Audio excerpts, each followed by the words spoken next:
For years, we've been hearing them say Mario Cristobal can't win the big games. Here's what they're saying now.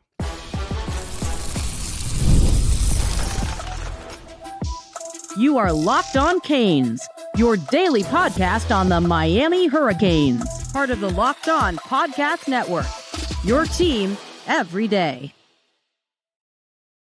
I am Alex Donno, University of Miami alumnus, co-host of Locked On ACC and host of Postgame on the Hurricanes Radio Network.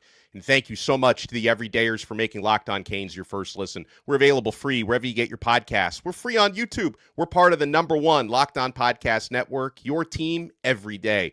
Today's episode is brought to you by FanDuel. It's the last call for football on FanDuel. If you're a new customer, bet just $5 and get $200 in bonus bets if you win. On this loaded episode, we'll talk about what it's going to take for Miami to compete again for a national championship, and can anyone in the ACC stand in Miami's way this year? We'll talk about Miami's offense and the outlook with the addition of Darien Mensah and with Cooper Barkate, but I want to talk about the Mario Cristobal perception, and I'm so close to it, I'm a really bad source on that, so I needed to bring in some outside help here, and this man does an awesome job. I'm sure you've seen his show before. I've had the privilege of being on his show recently. He is Jake Crain from Crain and Cone on On3 Sports. Jake, thank you for being here, man, and I know this has been a busy offseason for all of us. Alex, first off, thanks for having me. Hope everybody is safe and happy out there and enjoying the turn of the new year. And of course, man, you've been so generous with your time with us. We love having you on to talk Miami.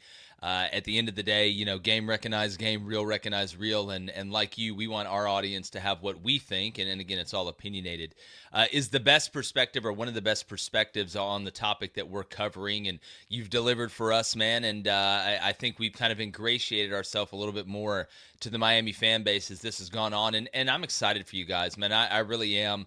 I'm not one of those people that's like, oh, well, it's good for college football if this team's good, but I do think there's certain brands that can get white hot quicker than others, and Miami's a national brand, and there's just something cool about Miami being good, and it's what I grew up with, what I'm used to seeing, and that the identity has gotten back to where it needed to be, and I'm sure we'll get into that, but I appreciate you having me.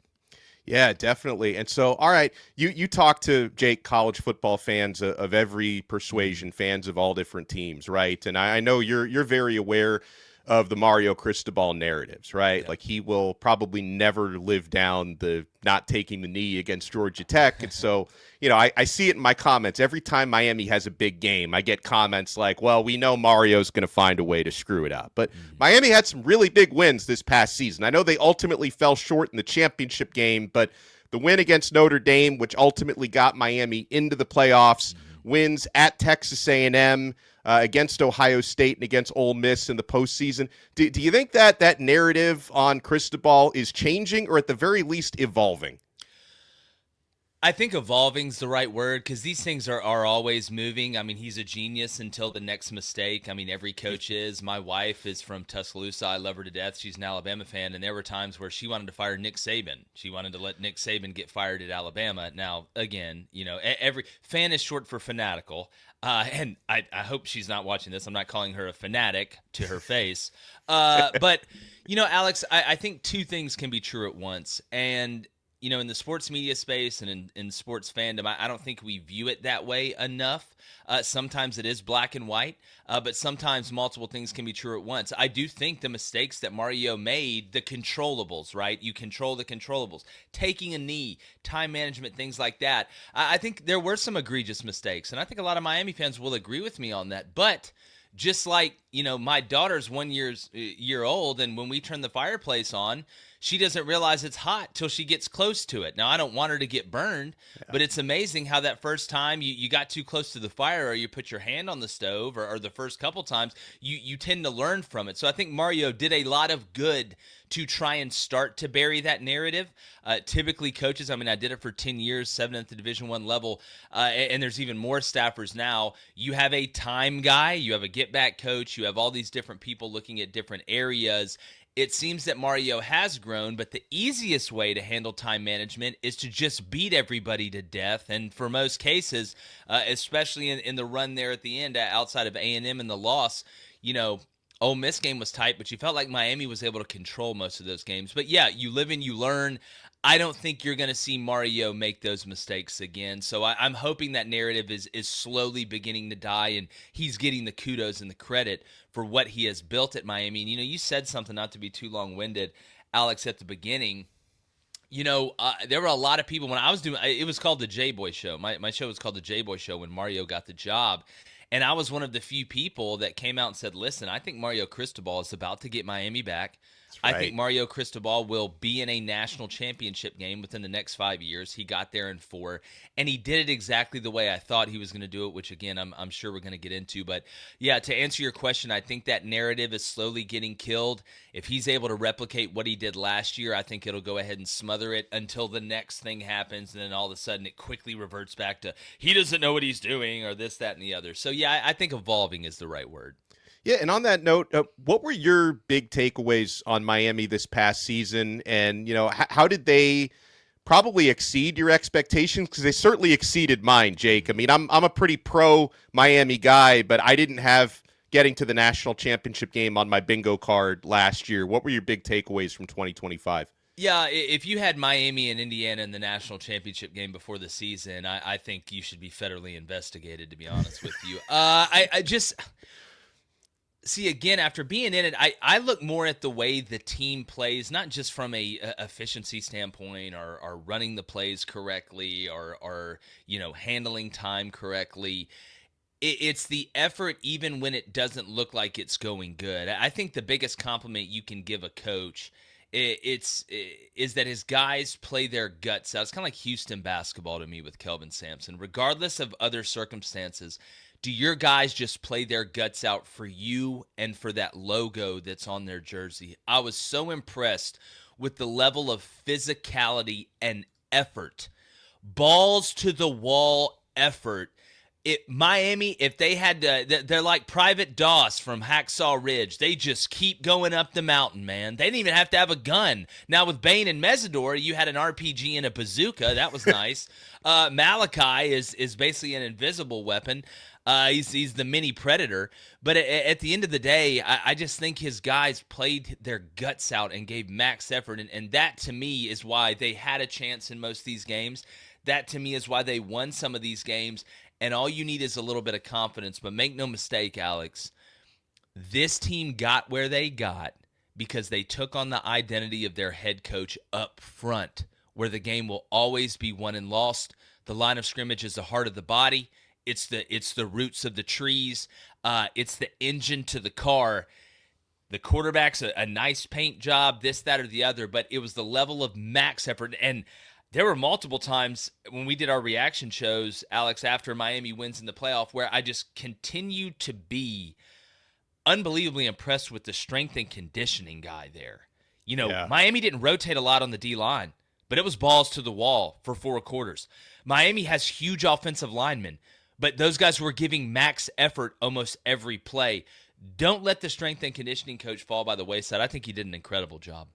Yeah, and it's funny you say that because we shouted him out, Coach Ervin Young. They call him Coach Erv, who was his first year as like the head strength and conditioning guy last year. I think he probably earned himself a promotion and a raise after that. Yeah, but let's turn the page when we come back and take a look at the 2026 season. Miami's got a new starting quarterback in town. It was certainly a journey to get him here, but Darien Mensah, and he brings Cooper Barkate, his top receiver, with him. You want to keep it locked right here. We're only getting started on this brand new episode of Locked On Canes. I'm Clea Butler, host of Locked On Women's Basketball, and this is Mazda's Women's Basketball Snapshot, celebrating the work no highlight reel can ever capture. Number 1 ranked UConn dominated Tennessee 96-66, turning a halftime tie into a historic win and avenging last season's loss by delivering the largest margin in the rivalry's history. AZ Fudd had 27 points and Sarah Strong added 26 as the Huskies remain perfect on the season, reminding everyone why they are the reigning national champions.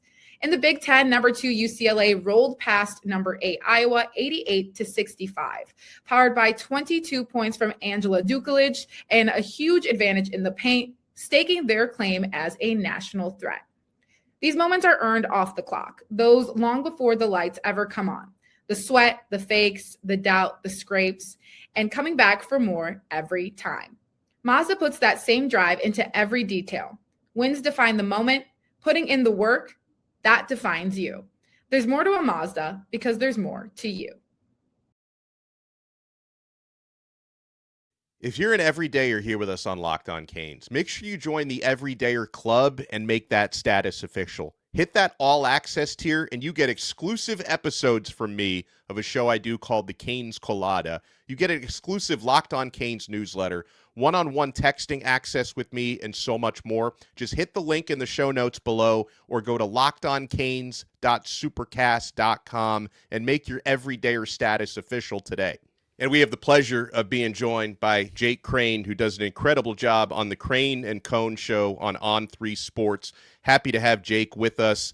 All right, so Jake, let's start with Darien Mensah, the player. I know there was the whole saga that came with that. We could talk about that as well. But in terms of what Miami is getting from the former Duke Blue Devils starting quarterback and how you think he can enhance the Hurricanes offense in 2026.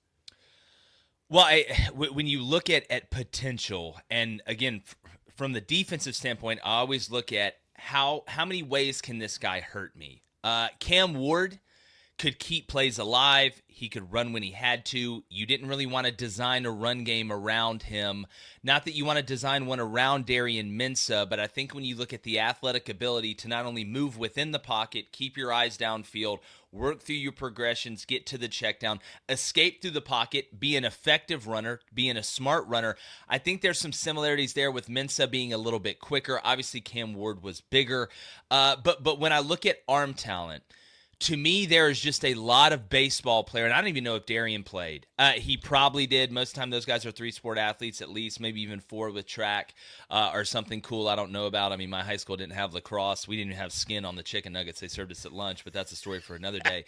But when I look at what Darien can do on platform and off platform, it gives you a way out when the plays break down. Because in all honesty, and if offensive coordinators and press conferences would tell you the truth, probably about half the plays go the way you want them to go. The other 50% is who cannot go broke maintaining a profit, whether that's throwing the ball away and not taking a sack, whether that's throwing a check down and not taking a sack, whether that's taking off, getting 4 yards, getting 6 yards, being able to stay on schedule, things like that.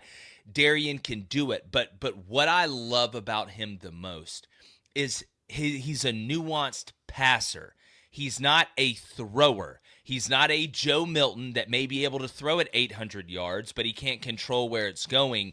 He can punch the dig in there in between levels if he has to. He can throw the whole shot in cover two. He can throw the lollipop screen. He can put it in the basket. He has all the weapons that a quarterback needs while mobile and while not moving that you would want as a play caller. And I think you're going to see the receivers really enjoy when the play breaks down even more than you got with Cam Ward.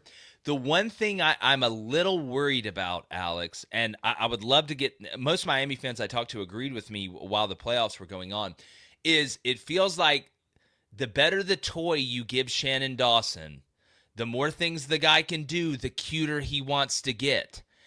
I think one thing that helped him with Carson Beck is that Carson, even though he took off and ran hard a couple times and he's able to escape up to the pocket and do some things, he was limited athletically, which limited what Shannon could do with him. And at points, I'm looking around saying, why aren't you just pounding the rock, dog? Agreed. You are moving these guys all over the place. You've got a monster at running back. You've got good depth at running back.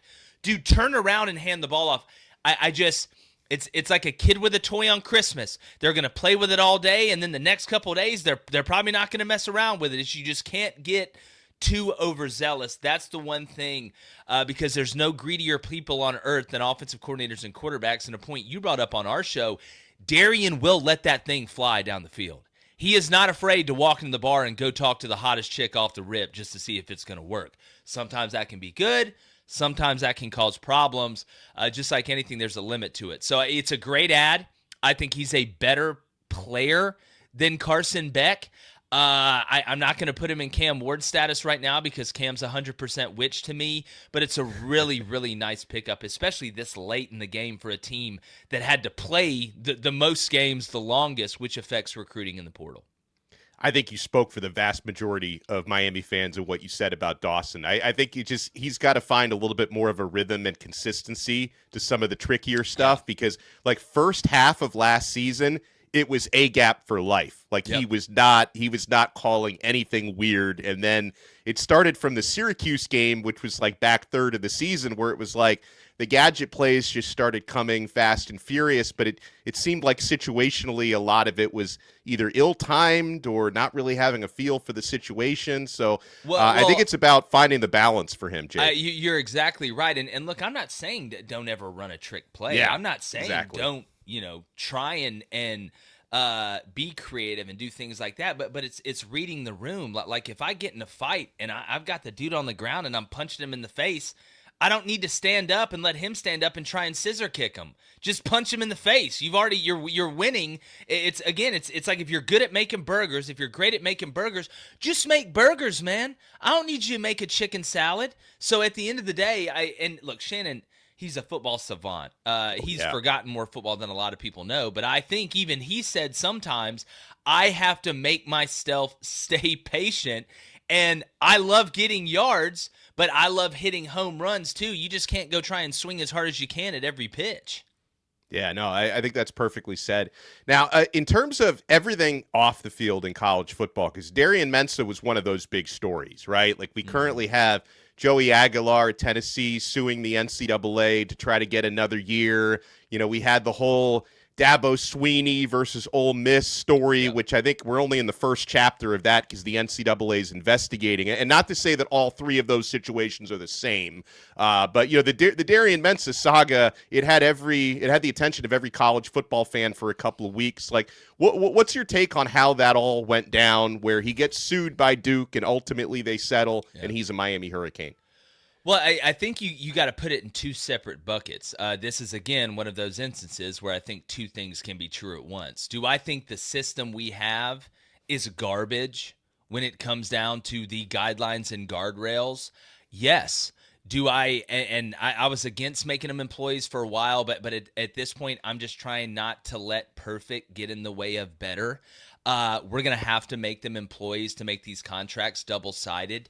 We're going to have to make them employees, and if it's collective bargaining and this, that, or the other, to be able to have some sort of weight that is an employment agreement, not a financial agreement. So I don't like the system. I don't like the way they let the transfer portal stuff and the NIL stuff out of the box with no rules. I don't like that. I don't like guys playing 35 years in college.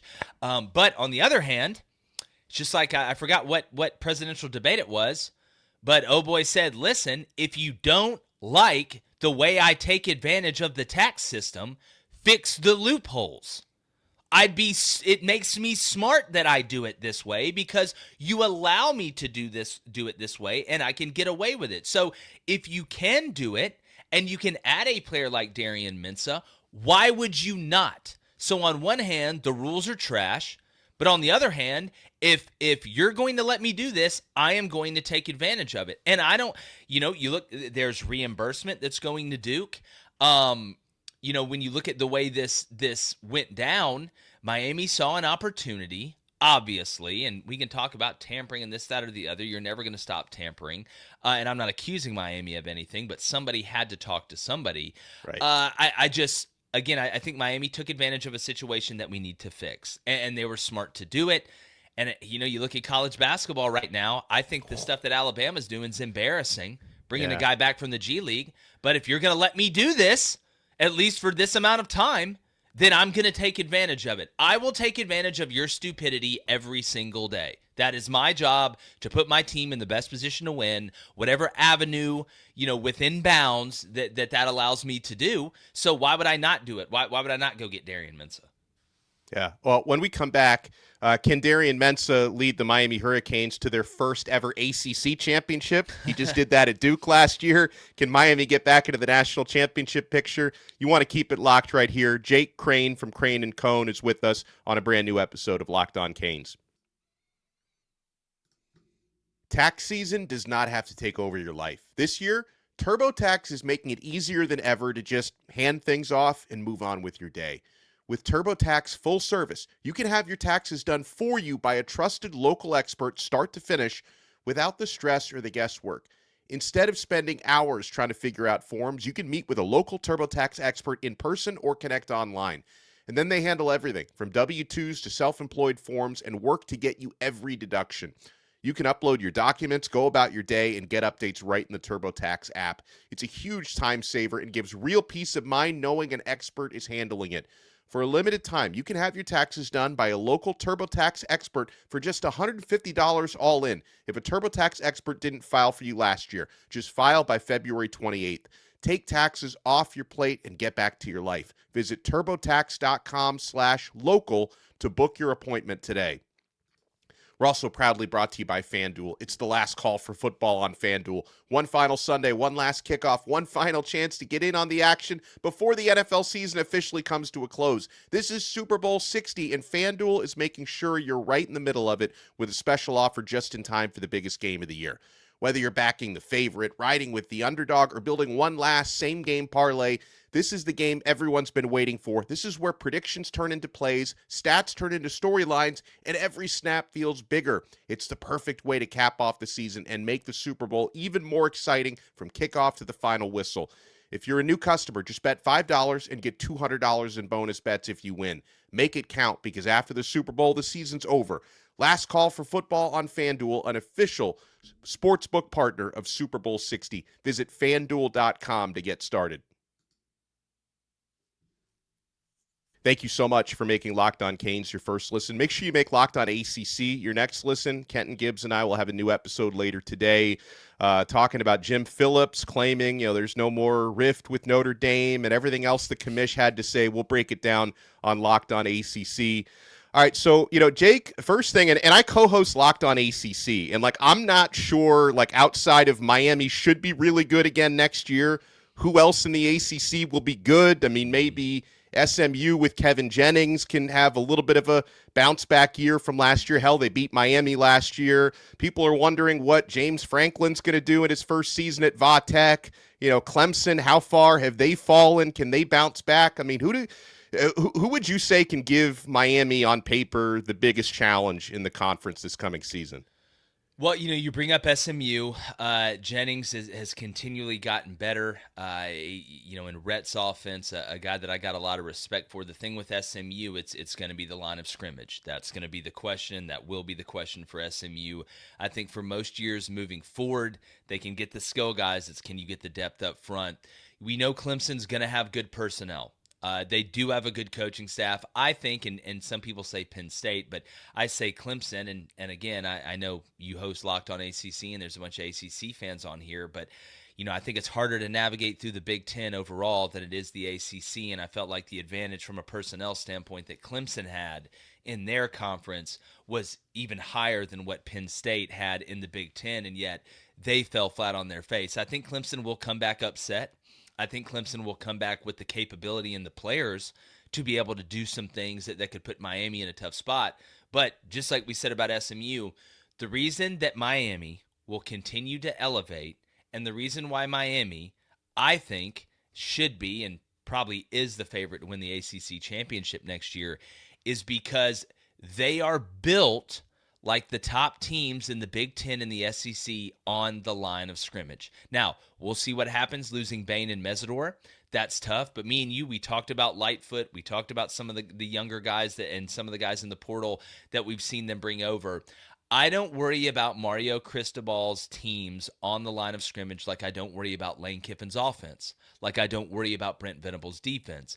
And at the end of the day, all the other stuff is nice, but what travels is a team that can line up, put their hand in the ground, and knock your teeth through the back of their throat. That travels to the road, that works at home, that works in neutral sites. So I do think Miami should be the favorite, and I really... outside of the couple teams we talked about, there's always a surprise or two. Somebody sneaks up and they're better than what we thought they were going to be. I feel like Miami has as big of a gap between them and the rest of the conference as really any other team in the Power Four, in my opinion.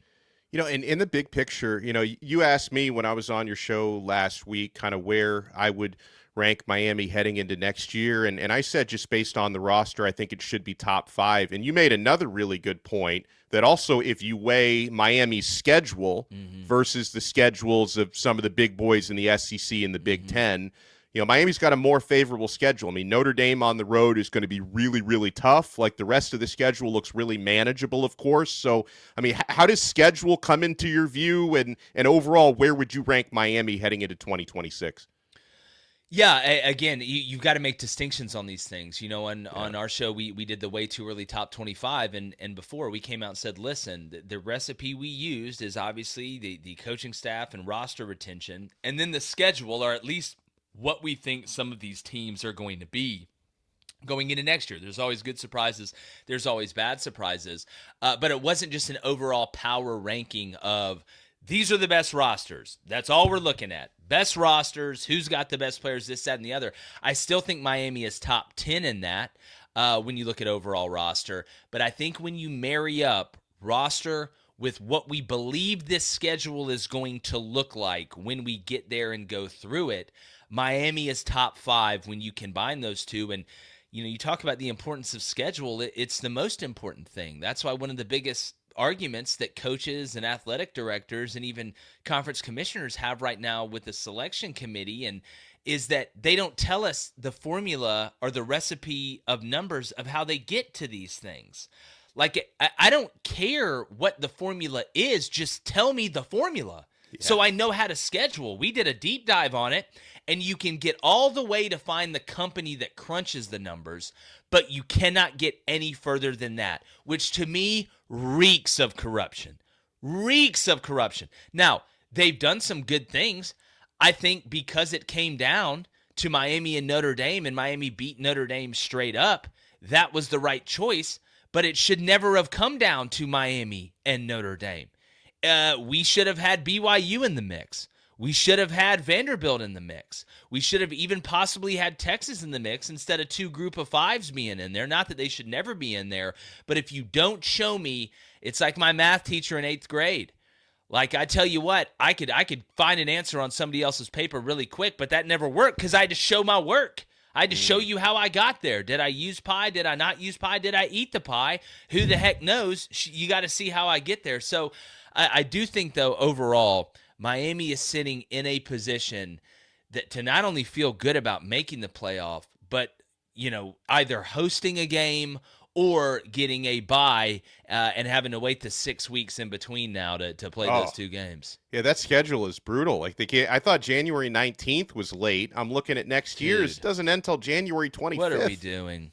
What are we doing? It's amazing. Thank goodness the sport's so awesome because these people that make these decisions just try and find ways. Like at this point, I think it's like a sport. They're like, hey, how close do you think we could get to ruining it? But no, it's not going to be ruined. It blows my mind, man. It's crazy. Well, outstanding stuff. Jake Crain, you can follow him on X at Jake Crain _. And Jake, let people know where they can find your show and the awesome work. Your entire crew does a great job, and you guys have become like a staple. And my YouTube algorithm knows. They always put you guys right to the front of my homepage because they know I'm watching.